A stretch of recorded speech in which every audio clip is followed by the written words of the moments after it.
Hello guys, this is Vysh. So Plums episode number 56 now. Today is Sunday, so we will be discussing current affairs. June, July, August was done. September 1 episode was done. Now again we'll do September current affair.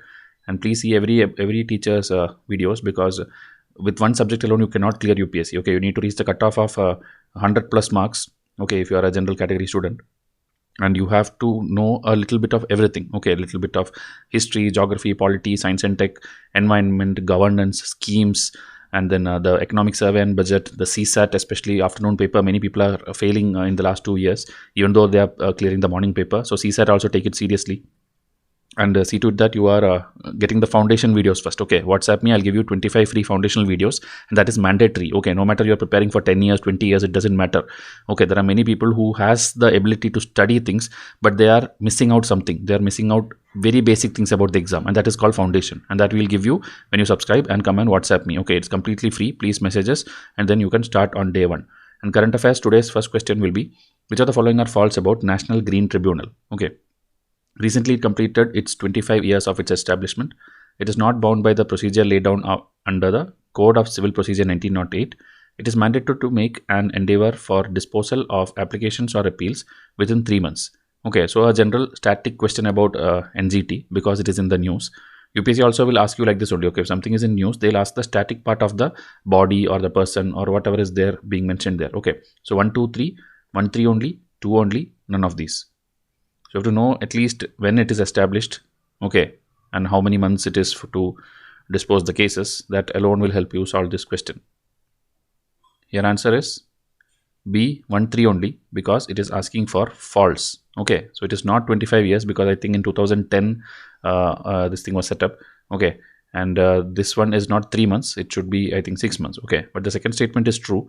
It is not bound by the procedure laid down under Code of Civil Procedure. Okay, so many people will not read this false, and they will think they're asking for true, and they'll mark the answer as this one. This mistake also happens, so please read the questions carefully. Okay, so 2010 it was established under this act, so it's a statutory body.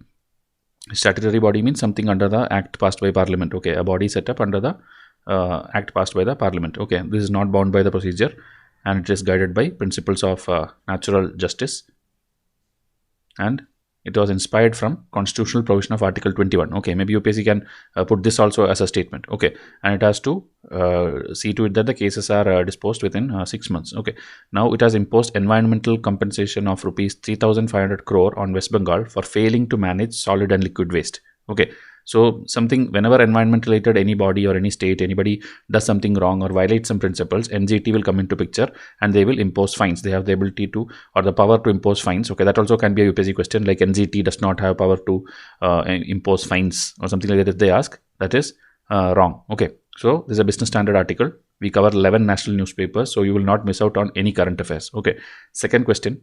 Changtang Wildlife Sanctuary, known for its landscape, okay, is located in. So the location you have to tell: Sikkim, Meghalaya, Tawang, Ladakh. Okay, so here by mistake I have marked the answer itself. Okay, so here answer is D. Okay, answer is D, Ladakh. And why it is in news, that also I'll show you. In a unique and first of its kind initiative, the Department of Science and Technology has decided to set up India's first night sky sanctuary in Ladakh. Okay, night sky sanctuary in Ladakh. In Ladakh, many things are there because of the clear sky and pollution-free sky and all. You can view the stars, you can view the different space-related things from there. And that is why many telescopes are also set up there. Not only Indian one, many other global, which many countries are uniting and putting a telescope up there. That also is there in Ladakh. And the scientists from this particular body will soon visit Ladakh to set up its branch. Okay, because it's a home of variety of animals. The proposed dark sky reserve will be located as part of the sanctuary in Hanle, Ladakh. Okay, so instead of Ladakh, maybe in options they can put Hanle also.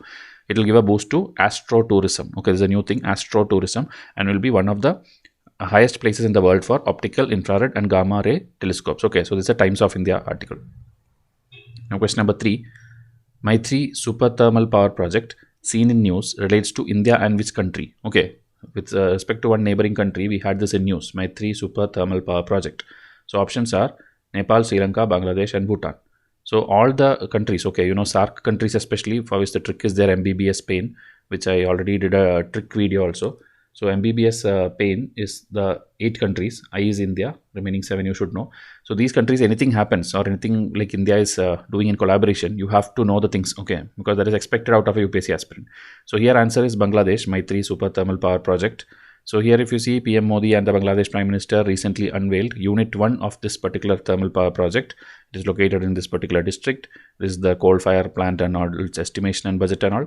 It is being built by this BHEL for Bangladesh India Friendship Company. Okay. And then these are again details about the thermal power project, which is not very important. If mains they ask a question, you can have. And many other agreements were signed between India and Bangladesh on various things, water resource, railway, science and technology, all these things. Okay. And Prasar Bharati and Bangladesh Television is also having some bilateral talks. Okay. And here there is a sharing of water of the river, Kushiara River. This is important because when Teesta River problem was there, that time a question came, a map question came on, very difficult question came on Teesta River, which people did not expect. Okay, tributaries of Teesta, the way it goes, like it starts from a particular place and it flows and it goes till the Bay of Bengal. That complete path, 3 statement question came. So Kushiara River, please go and research. A question can be expected. Okay. So this is a news on air article. Question number 4. Which of the following are true about UNESCO Global Network of Learning Cities? It was launched recently to include cities which use state-of-the-art technology. Bangalore is the only Indian city qualified in the list currently. Options are 1, 2, both 1 and 2, neither 1 nor 2. So again, UNESCO related UNESCO city is there, Tree City is there. Tree City 2 times question came. Okay, so like that you have to know different cities, different UNESCO sites, biodiversity site, hotspots, many environment and city related things are being asked by UPSC. So you should know. So here answer will be D, neither 1 nor 2. Okay, both are wrong because one thing, it is not a recent thing. It is a thing which is going on since many years, and it's not state-of-the-art technology alone. Launched in 2013, this thing is an international policy-based network. It aims to ensure the development of all learning cities by sharing ideas and arts with other cities. So far, 294 cities from 76 countries are included in the list. The network supports the achievement of all the 17 SDG goals. You should know what are the 17 goals. Okay, there are 17 goals and 169 targets under that. So that you have to know by heart 1 to 17. Okay, it's very easy to remember, and I'll make a video on that if you want. So, but primarily focused on SDG 4, which is ensuring inclusive and equitable quality education and promoting. Okay, SDG 11 is making human habits sustainable. Okay, habitat sustainable. So this you will feel like this is very difficult, but it's actually easy. Okay, like SDG 1 to 4, there will be a trick like PHHE. Okay, meaning SDG 1 is with poverty, SDG 2 is for I think hunger, then health, then education. Like that, if you make a trick SDG, all the 17 goals, you can by heart. Okay, and in your mains, whoever writes SDG goals will get extra marks. Meaning, suppose a question is on poverty and you write whatever you want, but after that in between, if you include a line like if India implement that scheme, then our SDG 1 goal will get implemented, then you get an extra mark actually. Okay, UPSC cares about that things a lot. UN initiatives, if you put in your answers, it is considered a bonus thing. Okay.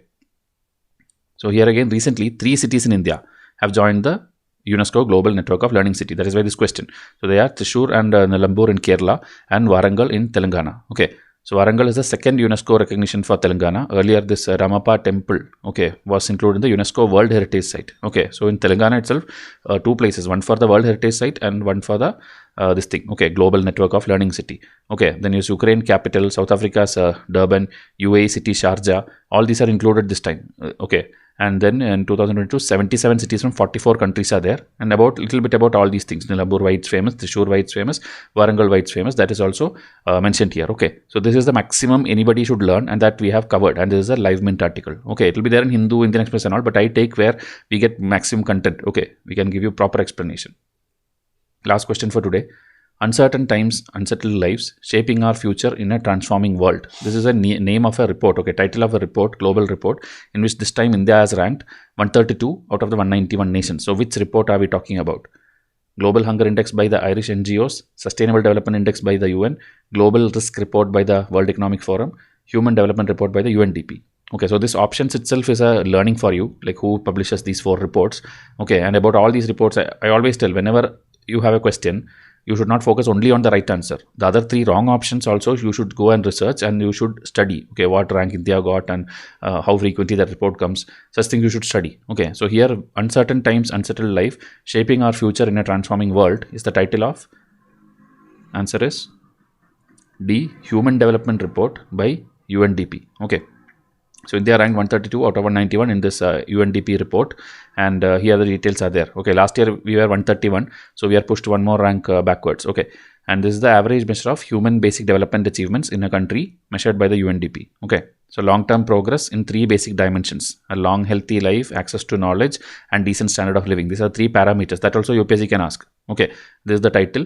Title keeps changing, themes keep changing. Every time you cannot by heart it, but at least when we gave in the question both the title and the rank, you should be at least able to predict, okay, what is the answer. Okay, then here the values are given of the GDP and all those things, that if you want you can just have a glance. For mains, these data will be useful.